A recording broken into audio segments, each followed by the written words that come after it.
મથક વેરાવળની ડિસ્ટ્રિક્ટ કોર્ટને બોમ્બથી ઉડાવી દેવાની ધમકી મળી તેવા અહેવાલો સામે આવ્યા હતા। વહેલી સવારે આવ્યા ઈમેલ આવવાના કારણે દોડધામ મચી ગઈ હતી। સમગ્ર કોર્ટ પરિસર ખાલી કરાવવામાં આવ્યું હતું અને પોલીસ સ્ટાફ તૈનાત કરાયો હતો। જિલ્લા પોલીસ વડા એલસીબી એસઓજી સહિત બોમ્બ સ્ક્વોડ અને ફાયર વિભાગની ટીમ પણ ઘટના સ્થળે પહોંચી હતી। સામાન્ય રીતે કોર્ટ પરિસરમાં 150થી વધુ વકીલ સ્ટાફ કાયમી માટે રહેતો હોય છે, પરંતુ તેવું બાર એસોસિએશનના પ્રમુખે જણાવ્યું। ઘટના સ્થળને પગલે જ્યારે વકીલો અને કોર્ટનો સ્ટાફ પરિસરમાં બહાર એકઠા થઈ ગયો હતો। હું એસએન સવાણી વેરાવળ બાર એસોસિએશનના પ્રેસિડેન્ટ છું। સવાણીભાઈ, આજે શું ઘટના બની, કઈ જગ્યા, સમગ્ર વિગત?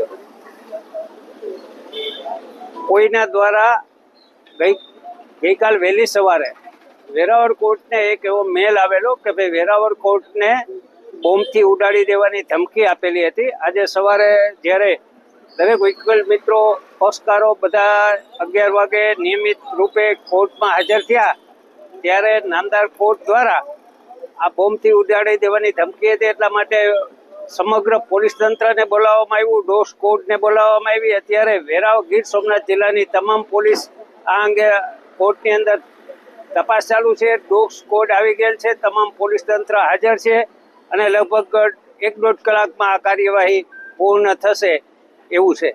સવાણીભાઈ, ખાસ કરીને કોર્ટ પરિસરમાં કેટલા કર્મચારીઓ કામ કરે છે, કેટલા એડવોકેટ હોય છે? લગભગ અમારે નિયમિતપણે કોર્ટમાં હાજર રહેનારા એડવોકેટો લગભગ 150થી 200 હોય છે અને જો સ્ટાફ છે એ લગભગ 150-200નો સ્ટાફ છે કુલ ટોટલ, અને જજીશો 10થી 11 જજીશો છે। અને મેલ કોને આવેલો હતો, પોલીસને આવેલો છે કે કોર્ટ પરિસર? કોર્ટને આવેલો છે।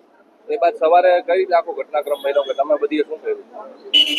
સવારે તો એમાં કોર્ટના સ્ટાફના કહેવા મુજબ, રજિસ્ટ્રારના કહેવા મુજબ વહેલી સવારે 3-4 વાગ્યાના અરસામાં આ મેલ આવેલો છે અને મેલના અનુસંધાને આજરોજ સવારના 11 વાગ્યાથી આ કાર્યવાહી શરૂ થઈ છે।